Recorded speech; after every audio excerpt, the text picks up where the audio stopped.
What is going on, guys? It is Sunday. That means it is time for the I-71 Playbook Podcast. I am BB, and coming to you live from the snow globe.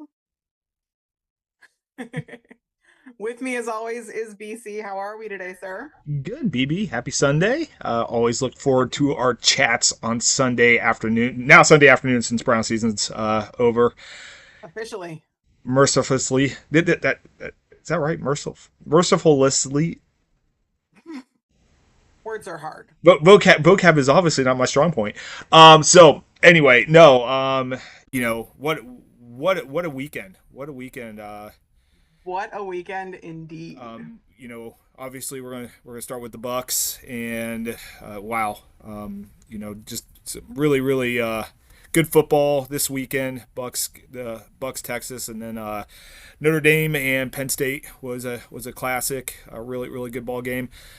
Also, I know we are going to start expanding our coverage to the Cleveland Cavaliers, who beat the best and best. They are still undefeated against Western Conference right now. Wow. And they beat Oklahoma City this past week. Followed that up. They gave Donovan Mitchell a night off, and Darius Garland. Man, words are hard today. Darius Garland dropped 40, and they beat Toronto. And they are going to be playing a little later on tonight. So probably right around when this pod comes out. So anyway, do we have to talk Browns today? We got a little bit. Okay, just We tiny got a bit. smidge. Okay, we'll do a little Browns today. We'll just do a little bit. Little bit. But you know what? We'll do like what I used to call a compliment sandwich. We'll start off with some good, some not so good, and then we'll finish it off with some really good. So, sounds good. let's get into it. Let's do it. Friday night, man. I had my heart broken a little bit before the game started. I'm not gonna lie. So one of the things that I've come to love with Ohio State, watching Ohio State football, but also with College Game Day, is the pint-sized national treasure that is Lee Corso. Now, we're almost getting to game time. I'm all settled in. I've got my lucky shirt on. We're ready to go. We got snacks. Everybody get ready to do their picks, okay? So, first up is not someone who's very friendly to the Buckeye Nation. With good measure, because we're not overly fond of him either, but Mr. Howard, Mr. Desmond Howard, picks Ohio State over Texas. I was like, okay, maybe, okay. Nick Saban comes out, picks the Buckeyes as well. Now you got me doing it now. We're hard. Then we get to Mr. Pat McAfee, and I have a loving nickname for him, and you kind of giggled at it when I dropped it on you Friday night. Mr. Mouthpiece of Fee. Say it again, because I think I just talked over you. I got to hear it again. Mouthpiece of Fee. So yeah, when you I audibly, as the kids say, LOL'd. No, I audibly laughed out loud when I saw that. Also, you had a nice nickname for Desmond Howard as well. I did call him Desmond Coward. There's no love lost. No, I'm sorry. It's been years. I still have PTSD seeing guys, at the Rose Bowl. You got all the guys with the roses in the teeth. I had PTSD back to, being a kid and watching him, right there up on the screen with that rose in his damn teeth. So McAfee goes on this rambling story, about how he wears the cowboy boots and the buckle and the hat every week and this, that, and the other. And I'm like, okay, so fine. He's picking Texas. Great. Nope. Give me them Buckeyes. Okay, well now I'm getting nervous because usually it feels like Michigan week again, right? It feels like Michigan week on game day. It does. That's why I'm like, again, all picked the PTSD. Yeah, was coming back in strong, and I'm like, God, please, you know what? And the last one is Lee Corso. And many a year ago, when he does his picks, he picks his headgear. It started in Columbus. It started with Brutus. So I'm like, I'm a little nervous now. And I looked over to my person and I'm like, this isn't good. This is going to be a very loud and uncomfortable evening for everyone in this house because I'm about to be insufferable.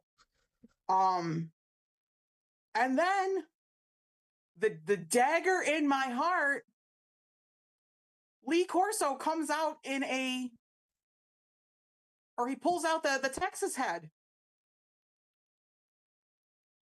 He picks Texas. I was so happy he did that, by the way. I was so happy. Now I am. Yeah. Then when I'm watching it live, I'm flashing back to my English nerd days in high school going, et tu Corso? Like, really? Really? But I mean, it all worked out. So it definitely worked out. Lee Corso's headgear is like a guy in, like, if you go to Vegas and you watch a guy trying to figure out how to play roulette or trying to break down the odds like the Rain Man, right? Or Alan in The Hangover, like they're trying to process this and beat the system. See a little Corso's not right. Corso's the complete opposite of that. Corso, more times than not, I've learned this, will put on the head or the hat or whatever of just who the home team or who has the biggest fans at game day. Like, he literally just does it to cater, if you ever notice. And, that was basically a home game for Texas, although there was a lot of scarlet in that crowd. There was a lot of scarlet in them stands. I was super surprised how well Buckeye Nation showed up. But, I kind of figured Corso was going to bow to the Longhorn hysteria going on in Dallas the other night. Or Arlington, I guess it's not Dallas. By the way, hey, Jimmy, it's okay. You're right. You can play in Brook Park. You don't have to play downtown. Mayor Bibb, did you see that? Texas Stadium, or Jerry's World, is in Arlington, Texas, not Dallas. But that's where the Dallas Cowboys play. I was just watching the Buffalo Bills. And guess where they play? Not Buffalo. They play in Orchard Park. So, once again, I know I just got on a tangent, but, Mayor Bibb, quit wasting your taxpayers' money because of across the street. Anyway, let's go back to the Bucks. We'll get into that. We'll delve into that probably in a couple of weeks. But, I have said throughout this entire playoff run that it's got to be all brakes, or no, not all brakes, all gas, no brakes. Everybody in YouTube land, I can vouch for that. He has always been saying all gas, pedal down, don't lay off. Balls to the wall, boys. Let's get after it. She's not fooling you right now. Like, she has literally been that the whole time. But I've also said we need to play mean, and we need to play smart. First two games, we did both. They executed beautifully. And I don't know what happened in the first half of that Ohio State game. I don't. But we could not stop catching penalties. And stupid penalties at that. I mean, just to put this into perspective, okay? Going into halftime, we had five penalties called on Ohio State. Five. Now, again, this is where the perspective is going to come in. For the Tennessee game, the whole game, 60 minutes of football, three penalties. Just three. Oregon game. Two. So going into halftime, you have five. And for the end of the game, the whole game, we ended up with 9 for 75 yards. Well, that takes us back to what Will Howard said before this going into this game. And a lot of people kind of like, oh, he's being cocky, whatever. But he's 100% right. The only team that can beat Ohio State is Ohio State. If you go back to the first Oregon game, you had the push off Jeremiah Smith. I still think it was questionable. I can't believe they made that call. Whole different discussion. Then Will Howard's kind of boneheaded slide and running out the clock. That's Ohio State being Ohio State. Although Oregon, deserved to win that game. There's no doubt. Michigan, once again, Ohio State gets in its own way. Terrible game plan, terrible execution. Michigan, once again, tip of the cap on their defensive line is the truth. They are really good. But, Ohio State stepped on its own toes. And so 2 nights ago, Friday night, there was a lot of, once again, the uncharacteristic 15-yarder on Travion Henderson. And by the way, they're cruising to a 14-0 lead at that point. Like, they're moving right down the field again. Texas, I believe Texas had 3 and out on that second possession. So Ohio State gets the ball up 7-0, and they're cruising, and then that happens. Then the next drive, there's a hold, there's an offsides. Next thing you know, it's like 2nd and 24. And so they kept stepping on their own toes.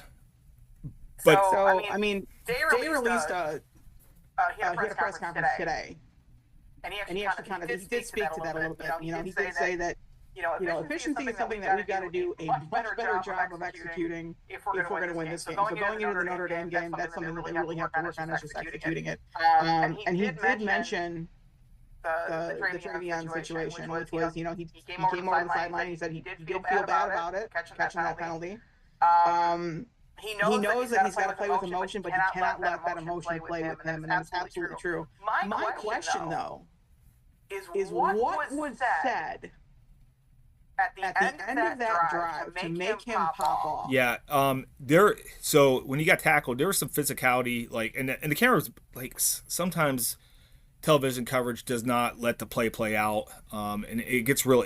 I just saw a penalty in the Buffalo-Denver game, very similar, where a Buffalo receiver was called for a taunting, but what they didn't see, and you just saw it very in real time, was the Denver defensive back was holding onto his leg, and so and something like with Travion, when he got tackled, they were pushing him. You could see them pushing him down, and he took offense to that. Now, and probably something was said in that kind of little melee, but we missed it on TV. And once again, this is somebody I don't think. I've been watching that kid for 4 years. I don't think he's ever been called for a personal foul. Never gotten. So what was said, what happened, but it's always the retaliation. It's always the second guy. It's all that's how it is. It's like when you're a little kid, and you may not have started it, but if you respond, you're the one that gets caught, and now you're the one in trouble. Yeah, and I'll tell you what. And I know we're gonna get into the matchup next week, and we're gonna have another pod before the national championship game next Sunday. So we'll do our celebrating day, and we'll really break it down next week. But one thing about Notre Dame is Marcus Freeman played for Jim Tressel, and you Ohio State fans out there know Tressel ball. And if you've watched Notre Dame, I've seen about 5 or 6 times this year. They play Tressel ball. Okay, they are going to try to control the ball. They're going to try to defend. They're going to try to run. They're not an explosive team whatsoever, and they're just going to try to wear you down. But they are going to play fundamentally sound football. They are not going to make stupid mistakes. They are not going to have dumb penalties. They will play a field position game, and that's what Marcus Freeman wants, and that's what he was part of when Tressel coached. So you see that influence in the way he calls a game, and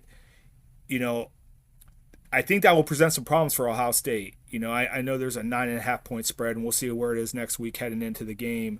And Notre Dame's really banged up on their offensive line, really banged up. But they will try to slog this game up, make it ugly. And if they're successful, we're in for a ball game.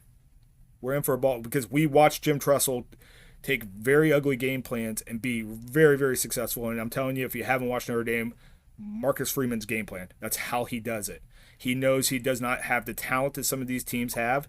Notre Dame's not as talented as Penn State. Notre Dame's not as talented as Ohio State. But if they get you to play their type of game, you're in for it. You're in for a fight. Mm-hmm. But it's gonna be a long night. Yeah, we'll talk about that next week. Absolutely. We will. So what I was really happy to see was our defense showed up early.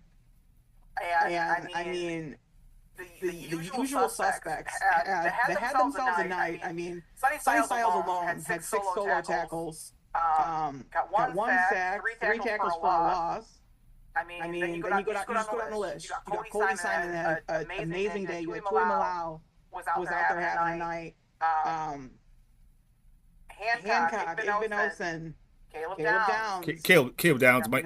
I know there is a lot of pomp circumstance. Jeremiah Smith, and we were his biggest fans on this pod. Absolutely. I want to jump on the Caleb Downs is probably the best player in college football bandwagon. Look, I was watching the PFF breakdown of Ohio State's defense, and it was one of those things like I had it on, and I'm kind of doing I was taking the Christmas stuff down, and so I'm kind of paying attention. Before I know it, I'm sitting down because what they were saying about this defense and how historically good it is. Okay, giving up 12 points a game against the schedule they faced. So once again, giving up 12 points a game, winning 3 playoff games by an average of 20 points. They were talking about why they're so hard, and everybody's been critical of Sarkisian's call to run that ball wide. Once again, we love a pitch to the short side, don't we, BB? It came back to bite Texas. And we're going to talk about that play here in a little bit. But it is really hard for an offensive coach to coach against Caleb Downs. Yeah. And as the guy on PFF, my heart fluttered a little. I was going back to high school football days, and I was loving the breakdown of Caleb Downs because that's where I played. I played defensive backfield when I was really young, long time ago, long time ago. But Caleb Downs, he's 9-10 yards off the line of scrimmage. You can't block him. Because right, and he's so good at reading, and he's so fast at reading plays and process. I mean, he's next level. He is going to, without a doubt, he's going to be a multi-time Pro Bowler in the NFL. Like I said, I think he's the best player in college football. But the stuff that we don't really see on the broadcast, but when you break down the X's and O's. He's unblockable. You just have to hope he screws up. But he's super intelligent. His football IQ is off the charts. And like I said, Ohio State next year, Caleb Downs might be the first pick in the draft after next year as a safety, which is crazy. And then the year after it might be Jeremiah Smith because you probably have the 2 best players in college football next year. Coming back. From a team that's playing for a national championship. But, the defense, I told you about my boy Cody Simon, didn't I? 9 tackles, led the game, 9 tackles. I'm telling you, that kid's going to be a stud at the next level.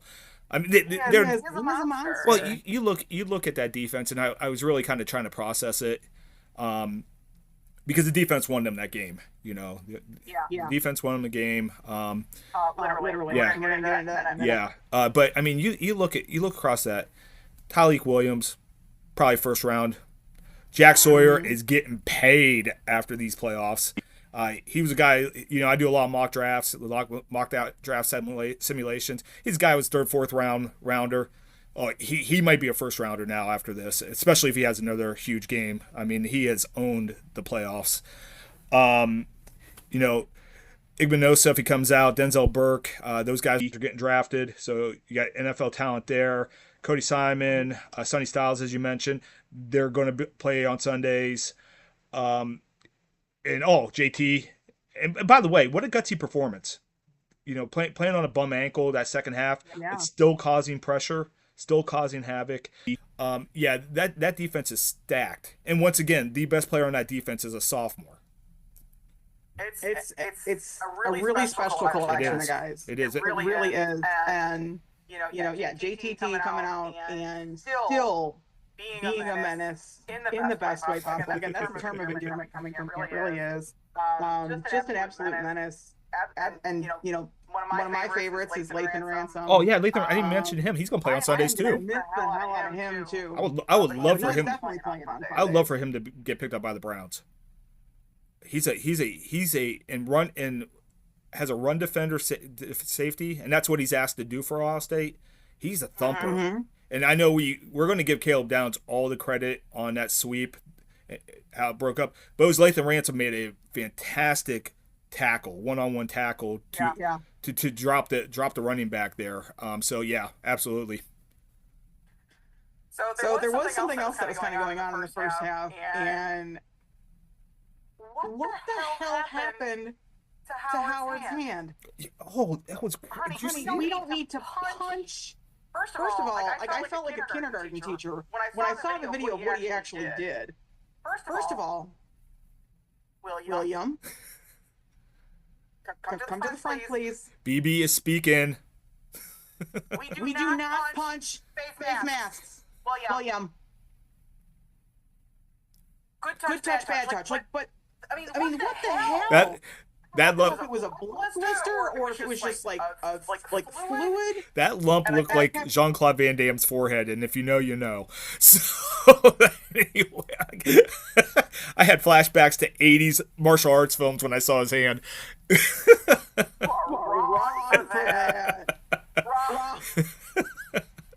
Tell me it didn't look like it. I am not saying anything. There's a bunch of people right now just literally Googling Jean-Claude Van Damme's forehead. Oh my God. Do we need to cut in and edit here? Please, come on back when you figure out what the heck we're talking about. We're a teaching pod here. We're leaving that in. We're a teaching pod. Oh my goodness. Ooh. I made the joke though. I'm like, thankfully it wasn't on his throwing hand. So there's that. Absolutely.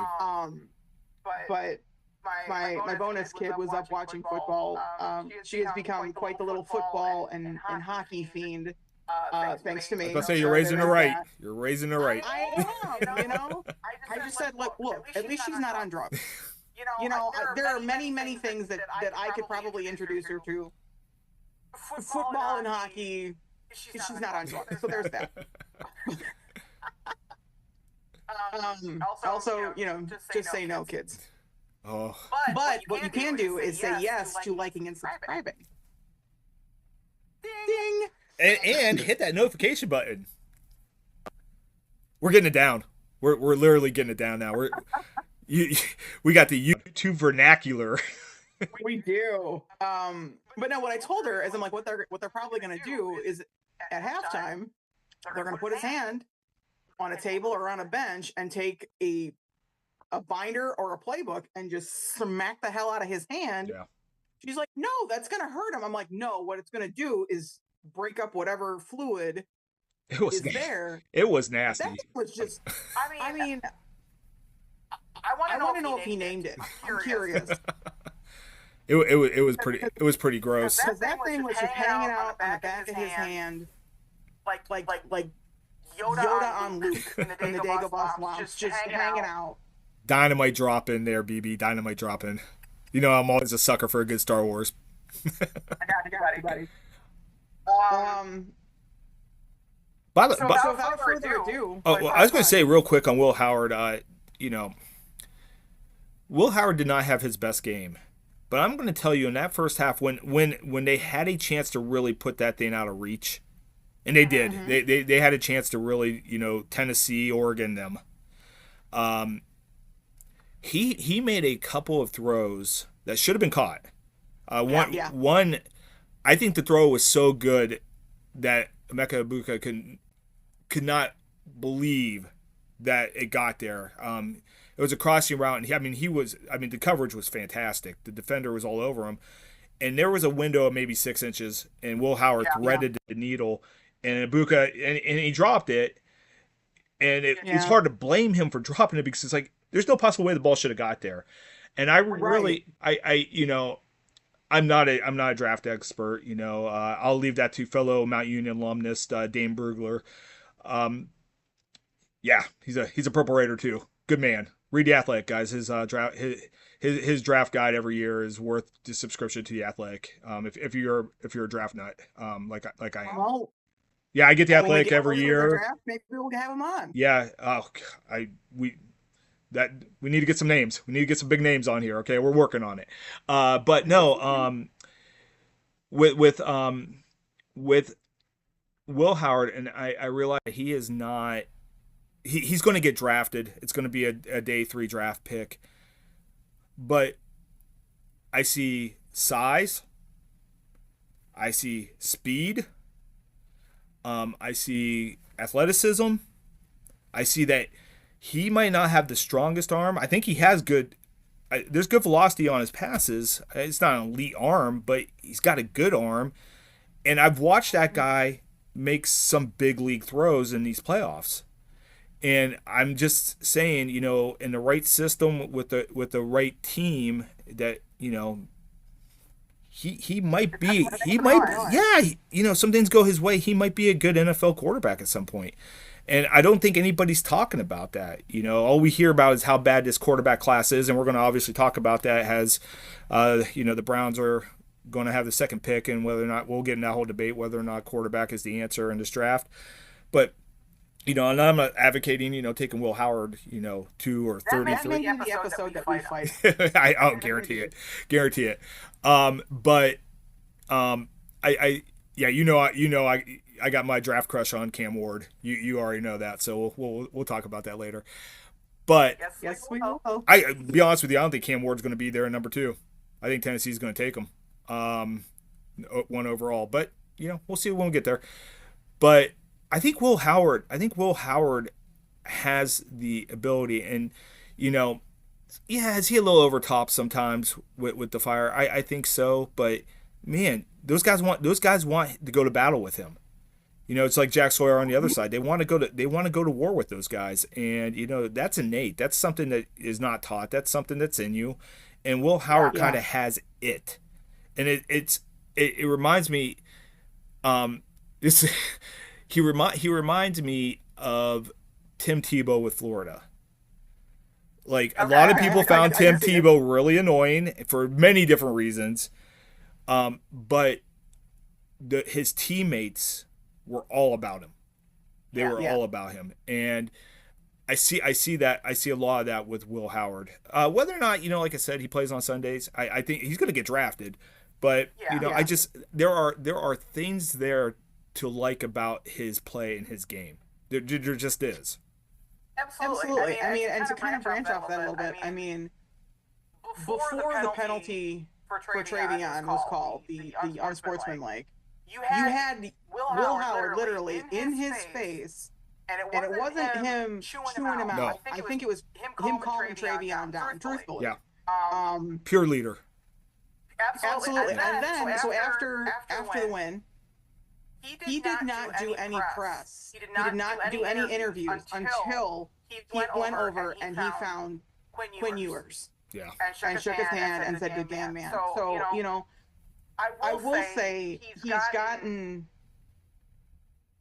a lot of heat because of sometimes it does come off as cocky, and there's a lot of braggadocio and just, but if you're backing it up, I mean, he's going to lead his team in the national championship game. So if you can back it up, there's one thing. But I do see a shift also, because after the Indiana game, there's a lot of taunting on the sideline, especially from Howard. Yeah.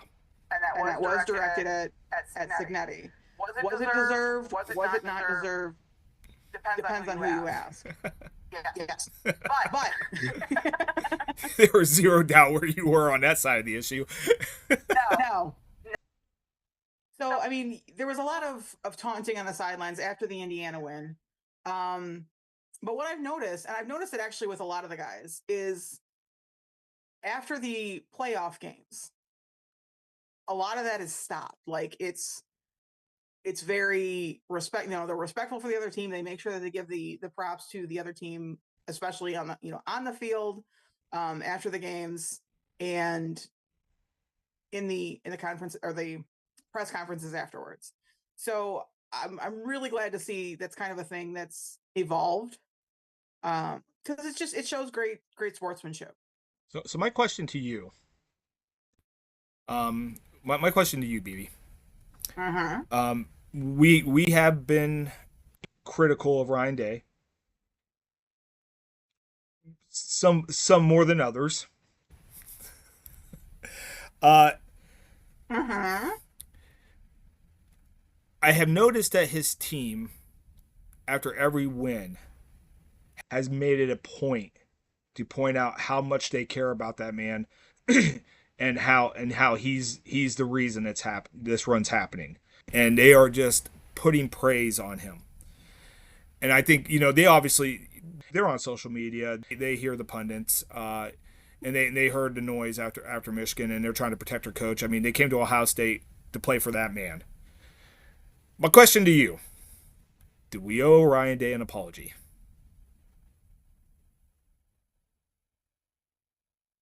You know what? To the If there are any of Ryan Day's players that hear this message, first of all, please like and subscribe. Please, we'd love to have you. Please. Also, if you'd love to join, if you want to take a spin on the pod, we'd love to have you as well. Always looking for But guests. what I will say, here's what I will say: do we owe Ryan Day an apology? Ask me after the 20th. So I actually I think I might surprise you with this one. I'm not going to wait till the 20th on this one. No, we Okay. don't. We absolutely don't. And let me explain why. That's my dude. Let me explain why. He has had as much, if not more, talent on every one of the teams he's coached. Mm-hmm. He has not won a Big Ten title since the pandemic. He has not beat Michigan since the pandemic. You know, I just a good way to heal the relationship with the Ohio State fan base will be this win, and he will definitely buy himself a couple years. And by the way, if he chooses to stay at Ohio State, there is a chance that he may move on to greener pastures in the NFL. I noticed a couple teams are kind of wait and see. I know Marcus Freeman and Ryan Day, both their names have been bantered about, especially for the Chicago job. So we'll see what happens there. But no, we don't owe Ryan Day an apology. Ryan Day has the biggest alumni network. He has the most booster money. He has the greatest scouting network. He has the highest paid assistant coaching staff. He has what we think the highest amount of NIL money going out for players. He should win. He should win big games. But I will tell you this: if after next Monday night he's holding the national championship trophy, which we all hope he is, there's going to be a start back. And I think, and I hate this comp, but very Jim Harbaugh like in the last 4 years.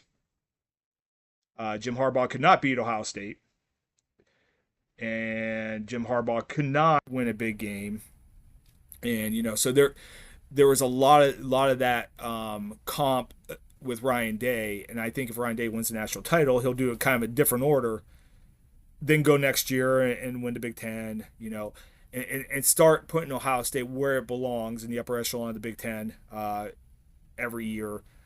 I think he'll get that chance. He'll get that opportunity.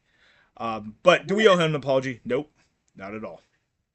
Here's my real answer for this. Like, the catch me after the 20th, and we'll talk about it, was cute. But my real answer is no, you're right, we don't. But what I will say, is the amount of just sheer vitriol that man had to endure, his family had to endure after the Michigan loss, was uncalled for. I mean, I have not always been on the Ryan Day train at all. Because again, I'm coming from an era where your main job is to win the game. And it's hard too when when you what they went 16 out of 17. Tressel lost Uh-huh. once to them. Herb was 7-0 against them. It's hard. It's hard to watch a coach lose one, let alone three in a row in that game. Especially with the roster that he's had. I Yeah. mean, there's no excuse for it. Maybe next year Michigan's roster's a tad bit better, but it wasn't, head and shoulders. This year there was no excuse for that. What happened? No. No excuse. Not 21 point But favorites. I've heard this a lot on social media, and I've seen it in a lot of articles. That loss to Michigan this year, while it hurt and while it stung, it had to happen Yeah. because it was a wake up call. It really just kind of. I mean, I'm gonna talk about one of the biggest advocates for what happened after the game in just a second, but that lit a fire under the collective ass of our team. And he said something during his press conference that it is true. Being a champion is a lot of times how you react to adversity.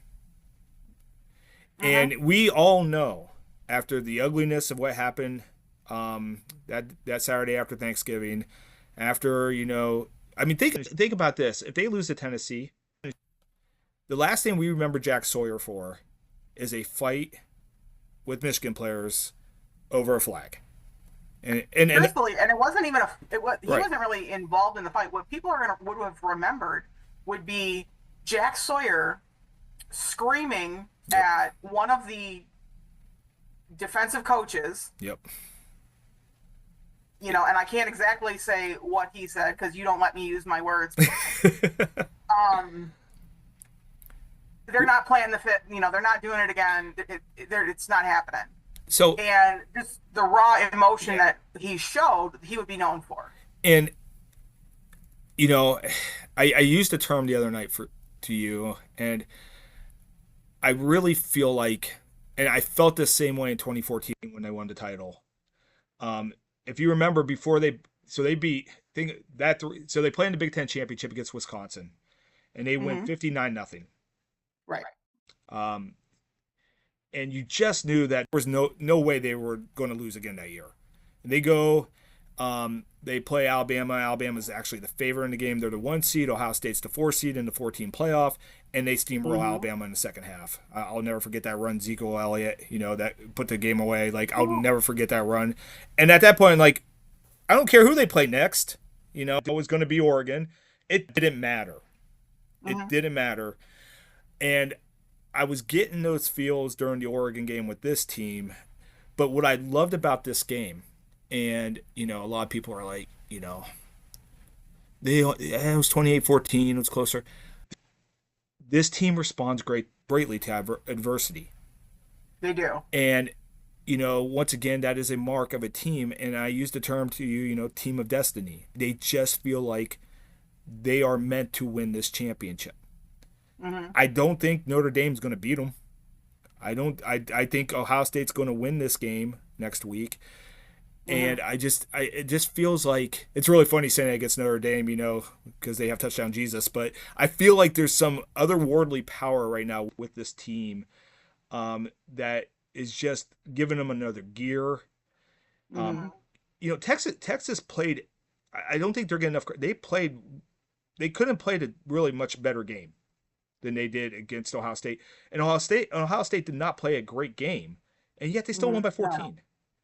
That final score does not do justice, No. honestly, to the game that Texas actually played. Yeah, I absolutely. mean, that last stand, I was on the edge of my seat. My elbows are on my knees, like I'm going on my hands over my face. It was just, and then it was just try after try after try, and they're on the one. I'm like, Well, okay, so the game's gonna be tied. and Bucks got to reserve.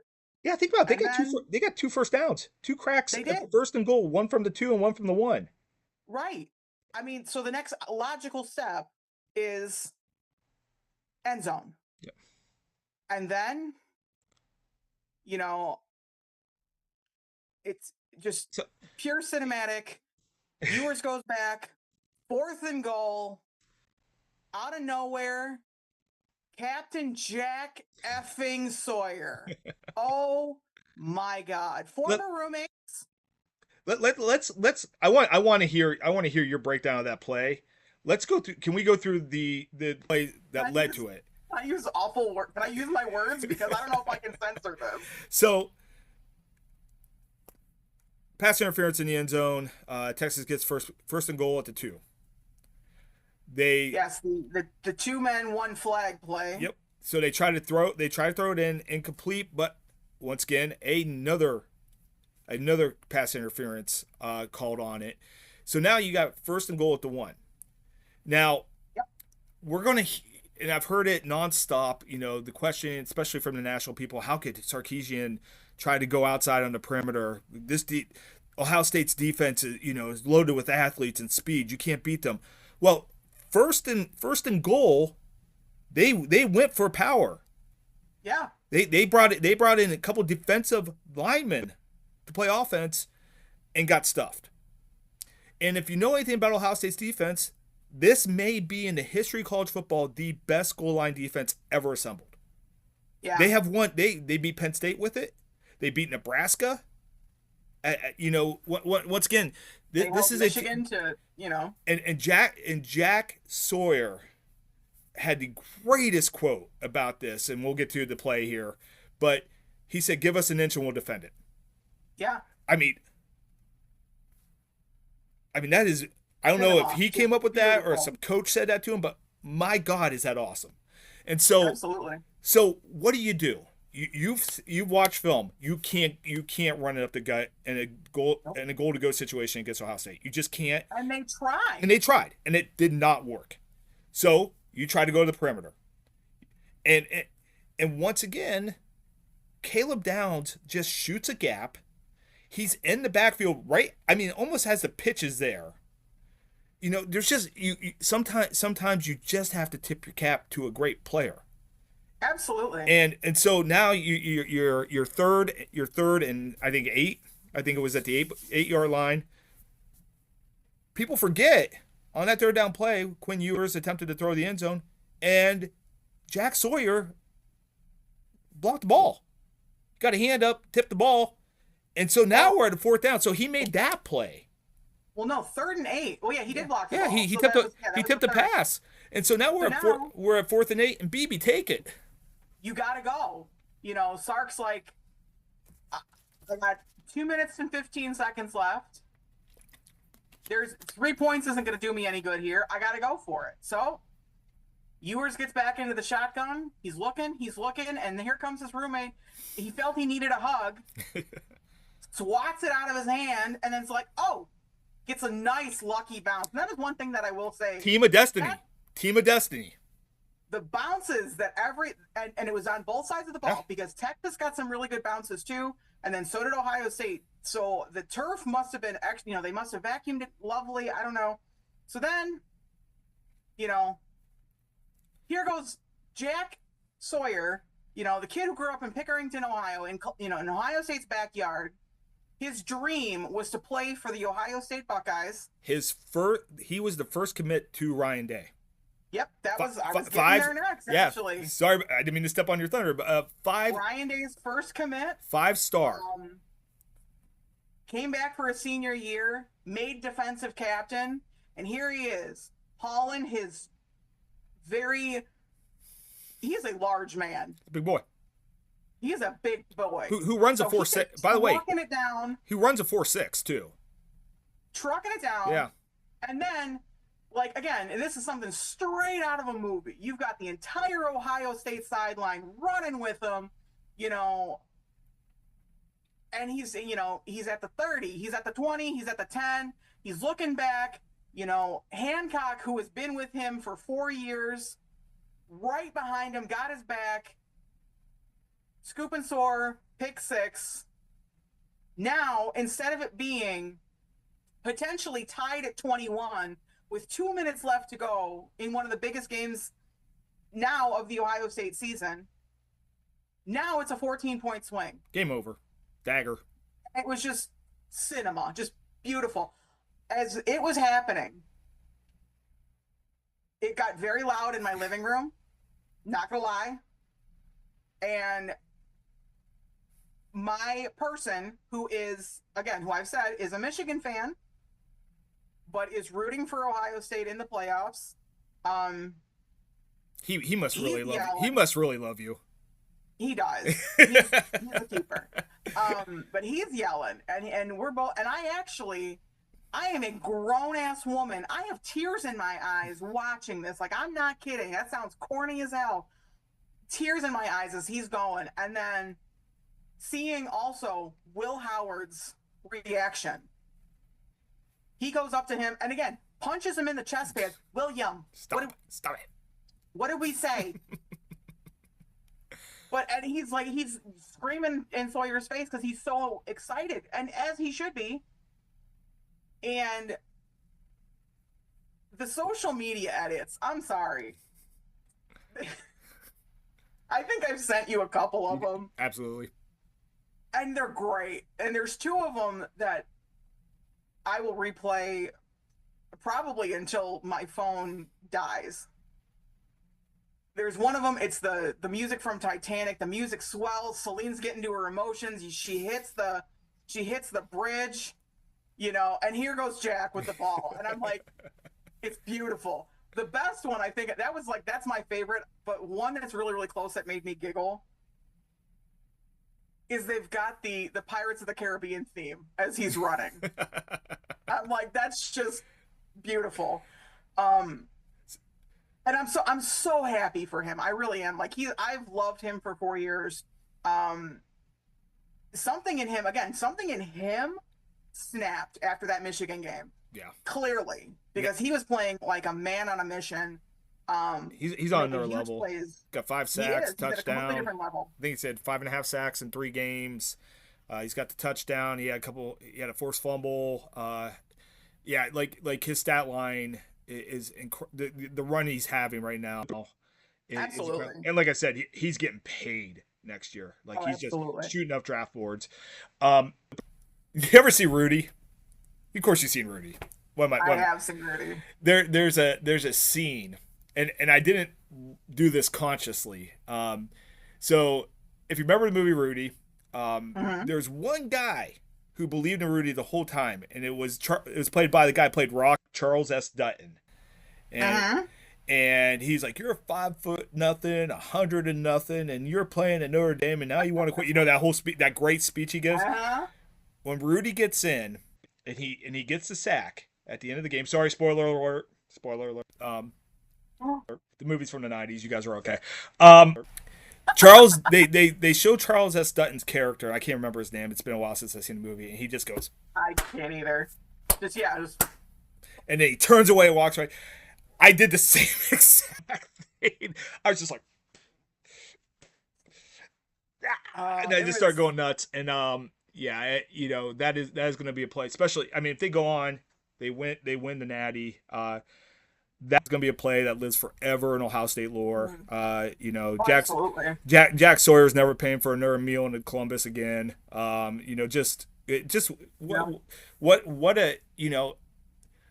Sometimes, I know people are like, oh, Ohio State had a chance to blow this out and they didn't play their best game, blah, blah, blah.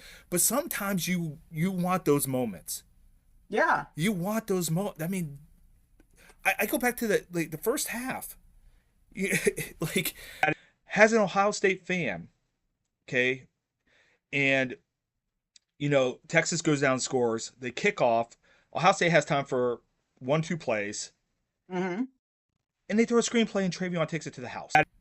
Like, I want those moments as a fan. I was going insane. Like, how does that happen? Yes.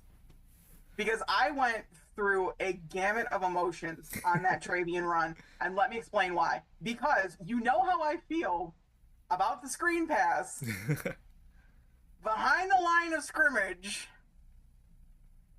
And I said words that I cannot say on this podcast yet, Um, However, then Travion turns the afterburners on and starts booking it down the field, takes it 78 yards to the end zone, and I'm like, I can't imagine the thought going through "Sorry, his now I'm no head. longer mad."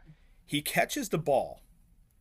Okay, he's already got some wide receivers down there blocking, and he's got three offensive linemen going full bore in front of him. I mean, like his eyes just had to been just absolutely wide. Like Mm-hmm. he literally made a tiny little cut. That's all he had to do. It's like it Yep. was the perfect call, the perfect play. Why is Yep. Texas? Why are they even blitzing at that point? They had a corner blitz. Like Mm-hmm. what like. And then I get back to it, and as I reflect, I'm like, team of destiny, Yep. because those plays don't happen. A No. 75-yard screen touchdown on the last play of a half does not happen. A No. a to a forced fumble, scoop and score, for 92 yards. By the way, a playoff record doesn't happen. And if Was you it 92? I thought it was 86. no 92, it was 92. Oh. They where he picked it up would have been 86, but 92 from the line of scrimmage, Okay. which is where it counts from. And so if you know you're watching that and you're just like this team's meant to do this. Go back and I challenge anybody to go back and here on YouTube or whatever and watch the ball bounce to Sawyer.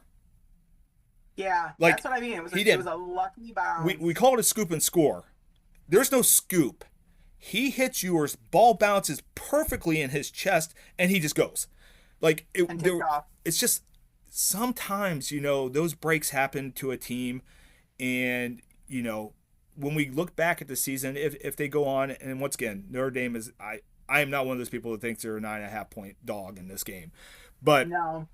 but if you go back, they win a natty, and you just examine these games, it's like something was on their side. So, Yeah. something was on their side. But yeah, just what a game. How much fun was that? Did you see any of his press conference after the game, Sawyer's? Yeah. Oh yeah. Um, he did go up to Quinn Mhm. and on the field and, just checked on him and stuff like that. He's like, "Hey buddy," he's like, "You good?"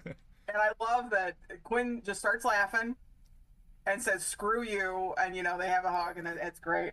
Um, and then he even pokes fun at Will Howard because Will Howard went on a run and fell victim to the turf monster and pulled a Daniel It's like Jones. the And third time this year it's happened to him.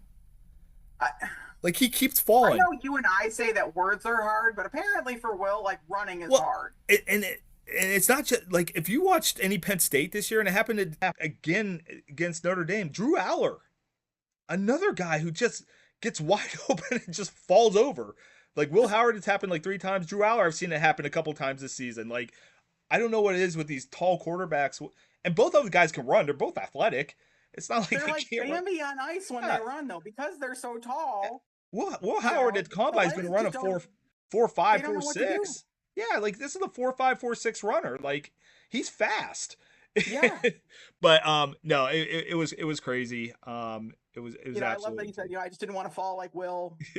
And then I love that he was like, "I really hope I had defenders back there because I was getting gassed by the 30, you know." I And do. you keep seeing him look back, and there's Jordan Hancock, like I said, right there, just right along with him, like, "Go ahead, buddy, we got you." Yeah, and once again, just for X's and O's things, I don't think people. He's fast. Like Jack Sawyer say, he's a 5-star athlete. Like it did not. I don't know why it did not look fast, but you will see that there is an offensive back, whoever was in the backfield that play, Wisner, I think it was Wisner, trying to catch Yeah. him. And one of the Ohio State defensive backs kind of just ran in front of him, but he wasn't going to catch him. No, and Like he's got some legs on him too. yeah, just that was awesome. Like I said, good for you, Jack Sawyer. I couldn't be happier for a guy who, I mean, that guy's the epitome of Ohio State Buckeye. And bring on the Domers, bring on the Domers. Oh man. um, there is one thing, and I said, I did make the comment about everyone was very respectful and giving props to the other team. Because again, Texas, they played a hell of a game. They played a great game. Um, They called it great. Their coaching staff called a great game.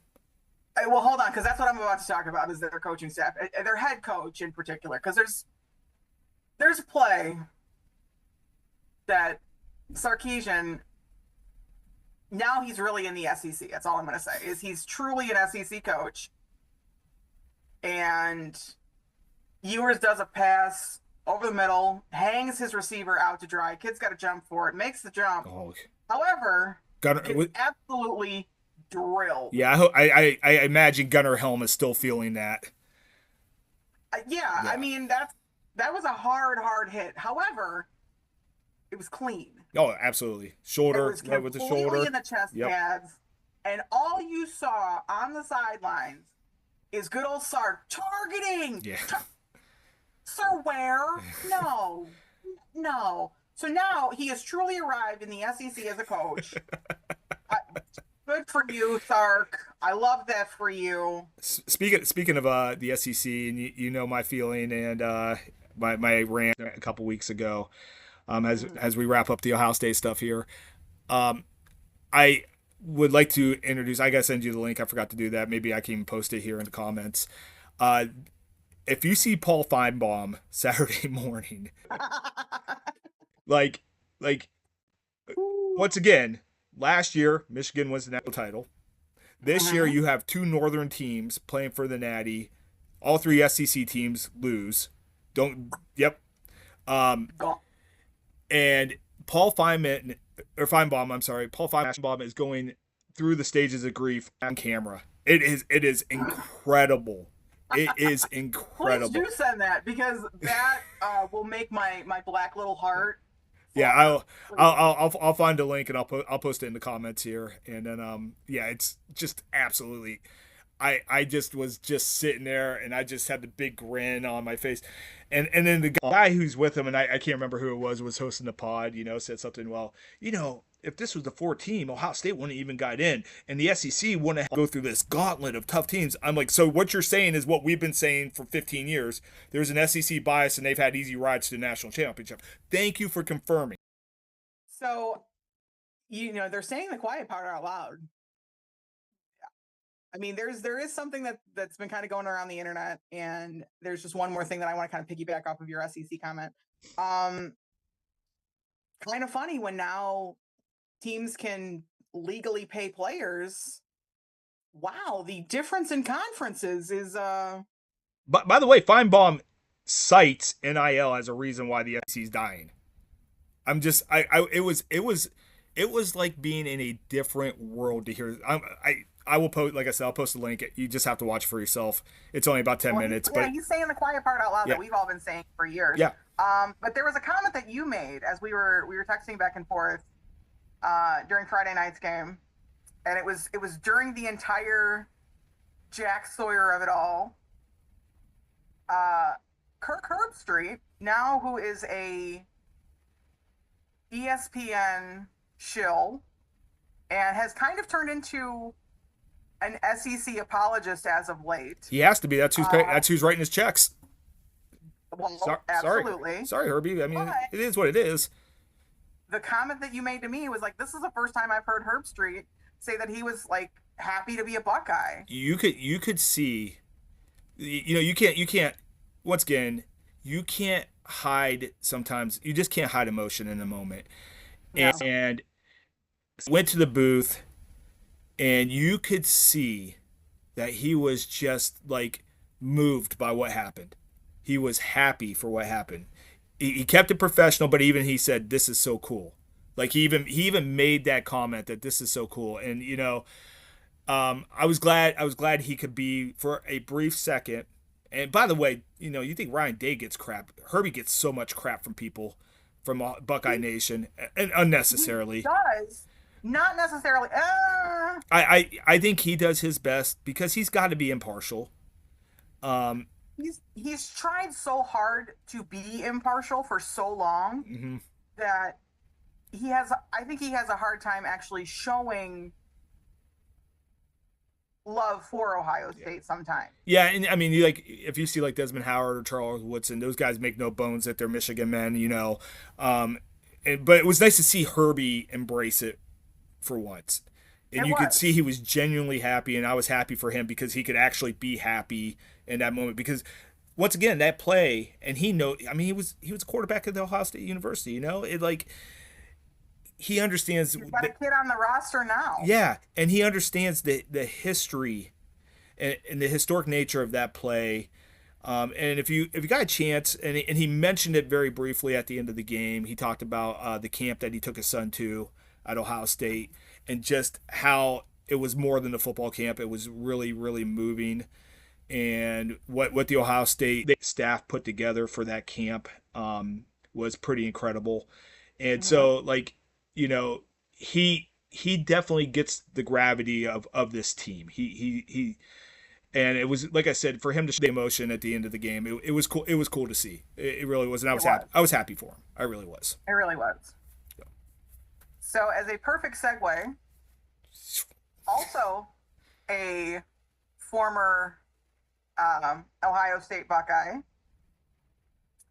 finds a new job. Would this be a former Cleveland Browns coach? A former Cleveland Browns coach, former Ohio State Buckeye player and coach.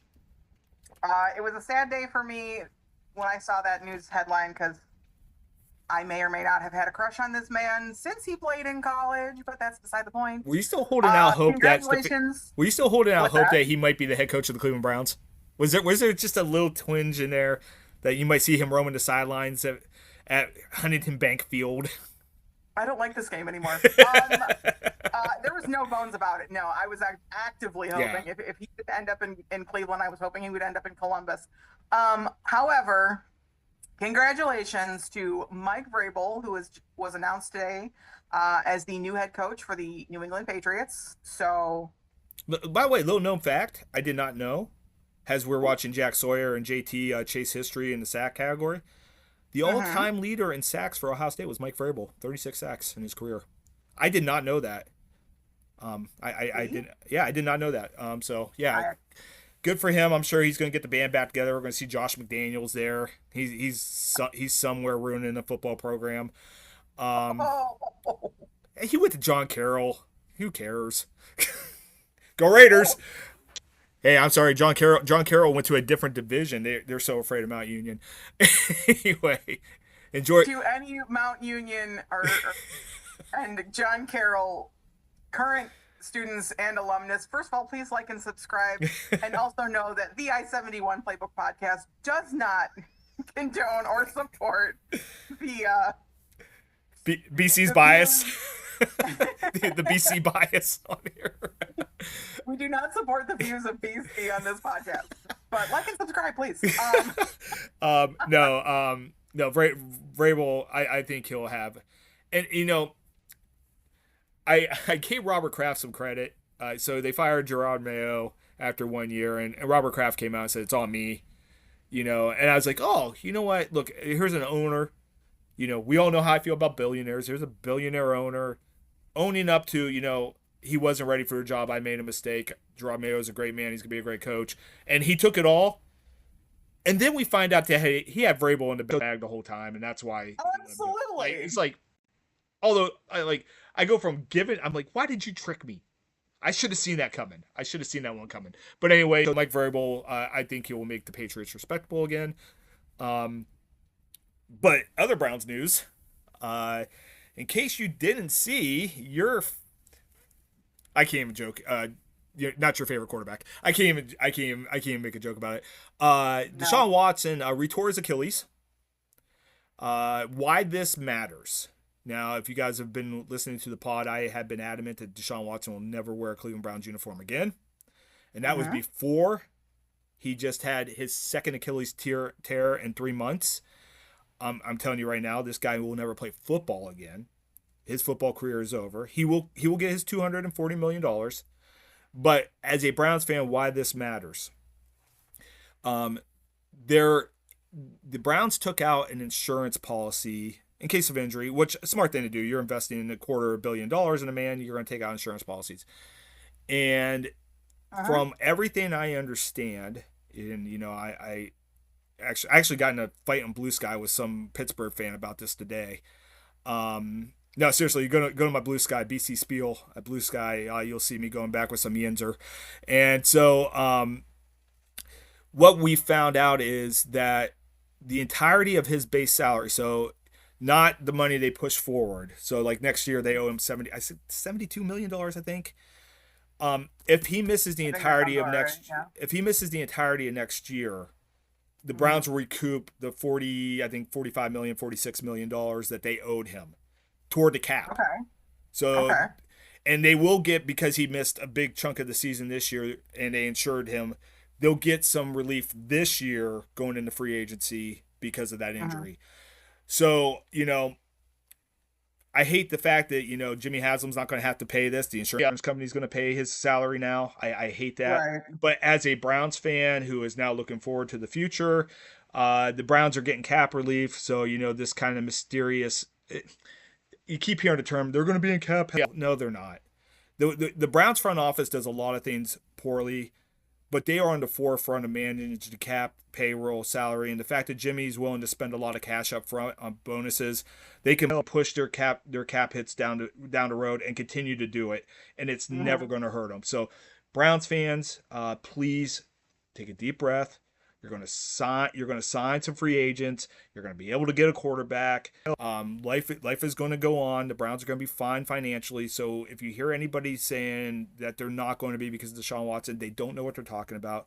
I will point you, if you are a fan of capology and getting to know the cap, overthecap.com is a fantastic site to kind of give you this story. Or Okay.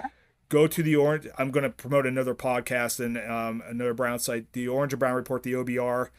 They have a guy on there from England, oddly enough. His name's Jack Duffin.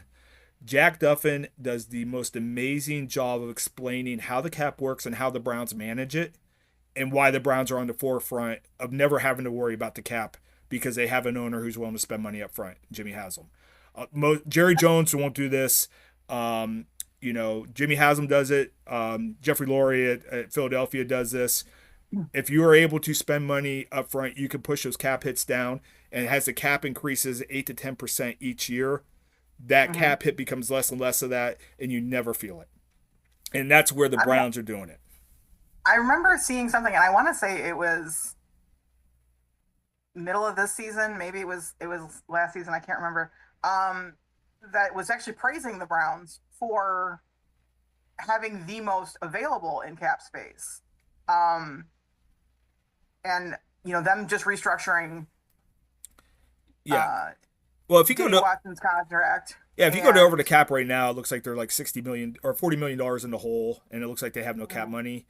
But they roll over 60 million from last year. They push cap hits down. So when they get to the season, you're going to see. I think they're going to have like $60 million to spend in free I think it was agency. like 60 or 62. Yeah, Is yeah, what the, they're what I going to remember they're reading. fine. Yeah. They're fine. Once again, there are just teams who have owners, and we all know my feelings on Jimmy, and we've had those discussions. But the one thing he does do is he spends. He's not afraid Hmm. to spend. And once again, you can manipulate the cap if you spend on signing bonuses and you put the cash up front. You can push those cap hits down the road forever.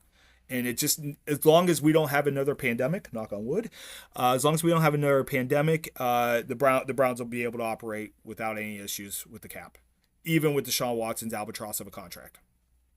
I have a lot of feelings about Haslam as an owner, as a person. But you are right. I mean, that is the one thing that he does well, is throw money around and just throw money at players. A lot of And times problems. poorly. A lot of times poorly. Well, yeah, that's what But I said. And throw them at problems. They yep. can just hope it fixes it.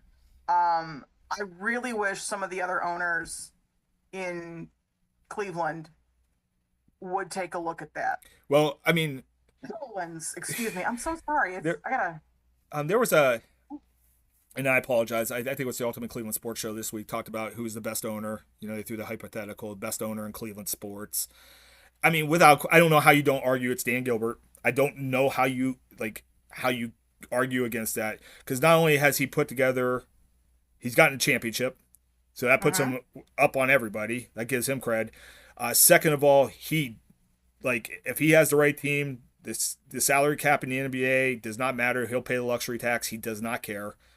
Um, the Dolans, although they put a competitive product ever always on the field, we just saw them get rid of two fan favorites for money reasons. They will never go out and sign a big free agent. Nope. And once again, it's only a matter of time before they're out. And we have a new owner of the Guardians, 2026, I believe. The ownership switches. So we'll see there. And Jimmy Haslam, and once again, if you watch and you follow this pod, like and subscribe. If you watch and follow this pod, we have been super critical of Jimmy Haslam, rightfully so, with good reason. But he is not afraid to spend money to try to make this team better.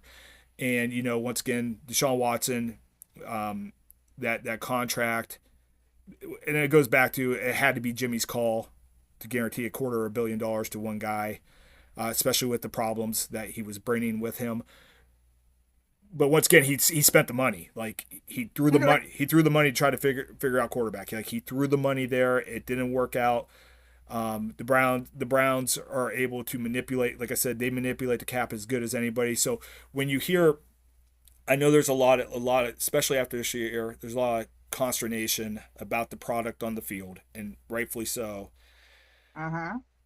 But the one thing that Browns fans have to understand is, Andrew Berry's talent evaluation might not be great, but he is probably the best GM at managing the cap, and putting it on.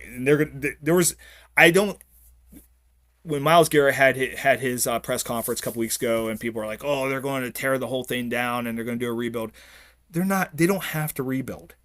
They're not. No. They're not in cap purgatory like anybody thinks. They're going to fill holes, and they're going to try to compete for the playoffs again next year. I guarantee it. And again, we can get into this when we start to talk more, about the what ifs of next season. Once the 20th is over, hopefully victoriously. But speaking of Dan Gilbert and having the best team in the league, let's talk about that. So your Cleveland Cavaliers are 33-4. So, and I want to. They are playing offense at a historic pace right now.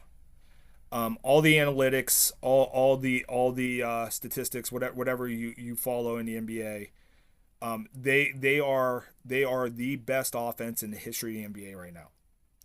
Like, and that's not hyperbole. I'm not like, they are statistically through this first half of the season better than any NBA team has ever been offensively. You mix with that a very, very, very good defensive team. And then, if you have not watched the Cavs, I implore you do. I know it's so hard to watch the Cavs. You got to pay for FanDuel, you know. But the one nice thing is, because of this start, they're going to be flexed into some national games. So if you don't have FanDuel, you don't want to cough up to, I think it's $20 a month. Understandable. I don't even know how much I spend on streaming a month. I don't even want to talk about it. Yeah, like I have so many streaming networks, and I just, like, it comes out on my account, and whatever. But right. Yeah, pretty much. But you will not watch a more beautiful brand of basketball than what the Cleveland Cavs do. They are unselfish. They are creative. Oh my God, I'm using soccer terms now.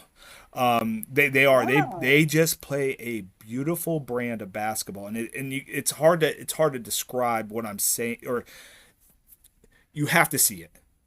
It is fundamentally everything you're taught, and like I said, they make the, like, you always hear the term, make the extra pass. They make the extra pass, then the extra pass, and a guy is wide open. The ball just scoots around, like, for everything that 2016 team did for Cleveland. If you remember, the last 4 minutes of that game against Golden State was basically scoreless. Mm-hmm. Both teams were holding the ball, trying to get the last shot. They bogged down the offense. This is the antithesis of what you saw during LeBron and Kyrie's years here. Okay, there's no hero ball with this team. You do have a legit superstar, Donovan Mitchell, but he plays within the system. He believes in his teammates. Darius Garland's playing at all-star level again. Jared Allen and Evan Mobley. Evan Mobley in 2 years might be a top 5 player in the NBA. Like, that's how far his game's coming. Yeah. But they are an incredible watch. And, I know we're going to talk about more as the season goes on, as we get closer to the playoffs and everything. I once again, I implore everybody to watch the Cavs, watch highlights. That game against Oklahoma City was one of the most exciting basketball games I've ever seen. And once again, we've seen a lot of great basketball in the Cleveland area, Northeast Ohio, in the last 15, 16 years. But that game was up there. I mean, that was two powerhouses playing beautiful basketball. Like, I keep saying that. And by the way, Cleveland fans, Oklahoma City came into that with the number 1 defense in the NBA, and the Cavs dropped 129 on them. Yeah. That's how well they're playing offense. And by the way, Donovan Mitchell only had 11 points. I think it was like 3 of 14 or something. He had his worst game of the year. Yeah, he was not having his greatest night. And they still scored 129 points. This team is deep. This team is fun. This team, like, once again, if you want a good bet, they're still 20-1. They have 21 odds to win the NBA championship. Go lay the 20 on that. Win your money, because there we go. Yeah, they have a legit shot to win it all this year and really kind of build a dynasty, because they are young. This is a young team. That's what I've noticed. So, admittedly, I do not follow the Cavs as closely as you do. I will always root for them because they are one of Cleveland's teams. But I am definitely, my heart lies with football and hockey. However, since we started doing the pod, I have been paying more of attention. And like you mentioned, getting access to actually watching games, especially out of the Cleveland market, is almost impossible. It's hard in the Cleveland market, let alone outside the Cleveland market. Yeah, and so I've been relying on the clips and SportsCenter and doing my own research and things like that. And I've noticed this team is wow. But that, I mean, in my opinion, when you've got a young team like that and they are working just so cohesively and it's just an absolute unit, and it's like you said, it's no hero ball, it's no egos and whatever. It's literally just as a team. That makes you hungry. And when it makes you hungry, it's going to give you that much of an edge to go out there and to get the job done. And you can tell these guys love playing with each other. Like, you could just see the love between them. I'm one of the few guys, I don't care what the deal is. I don't want any trade deadline moves. I don't want anything messing with this chemistry. Don't touch it. They have everything. They got bigs to defend. They got two of the best shooting wing players in the game, or backcourt players in the game. They have big wings, especially if Dean Wade can stay healthy. They have everything. They can defend everything. They can attack everything with their current makeup. And the fact that they are playing 10, 11 guys every game and getting valuable reps is it's just fantastic. It's absolutely great. It's great. So anyway, watch the Cavs, guys, after you watch the I-71 Playbook Pod. Like and subscribe. So are we about ready to wrap it up today, BB? I believe we are, sir. Next Sunday, we're going to preview Ohio State versus Notre Dame. Notre Dame. They'll preview the Irish. Yeah, the national. I'm so excited for this game. Like, I'm just psyched. I'm going into the national championship game kind of how I've gone into all of the playoff games, where I'm excited, but I'm nervous as hell because it can go anyway. I'll talk you off a ledge this week. We're gonna be okay. What's that? I'll talk you off a ledge this week. We'll be okay. Okay, you usually do. You're really good at that. But it's like, it's that excited feeling, but it's scared, and I want to, like, it's kind of like, the best way that I can describe it to anybody is like you're waiting in line for a roller coaster. Like, you're at Cedar Point, it's a nice, like, 77-degree day, nice breeze, you're in the line, and you're excited to go on the ride, and you don't know if you want to like run or throw up or pee, but you're happy to be there. Like you're just excited. And that's how I feel going into these playoffs. So if you learned anything on today's pod, folks, BB, before she goes to Cedar Point, needs to visit the incontinence aisle at the local Meijer. All of you assume that I don't, sir. Truth be told, this past summer was the first time I think since I was since a wee lass of a BB that I have been to Cedar Point, and it has definitely changed. We'll have to road trip that. Since we're road tripping Detroit, I'm coming up for the Detroit Browns game this year. We'll have to road trip to Cedar Point because I've not been there since college. It was interesting. Yeah. And I was taking. It was. We'll talk about that off pod, but By the way, a little tidbit before I wrap this up. Speaking of our road trip for next season, as I almost completely take the camera out. Whoops. That was awesome. I am actually breaking a decade-long personal rule I'm going to go through with buying a player jersey. And who because is it? I have always said that, we I know. will root for the team and I will not root for the player. But I have had nothing but love for this player since they were in college and since they've made it to the pros. So I am actually breaking my own personal rule for our road trip adventure. So is this gonna be a Browns jersey or a Lions jersey? I'm a little. Do I have to wait and see? Is this? You're gonna have to wait and see. Well, on next week's exciting episode of the pod, no, I can't wait. I can't wait to next week. I'm going to see. I'm going to do some detective work, see if I can figure this out. So we'll. It's not hard to figure out. If you've known me long enough to know where my heart lies with football players. We'll see if we can solve this by next week's pod. And speaking of next week's pod, join us next week. We're definitely going to preview the national championship game. I'm sure the Browns will have hired an offensive coordinator. We may touch on that. We'll see if the Cavs continue their 12-game winning streak. And we'll have a lot of fun on the pod again next week. We will indeed. So, BB, take it away. From the dog pound to the shoe and everything in between, I'm BB. I'm BC. And this has been the I-71 Playbook Podcast. Like and subscribe!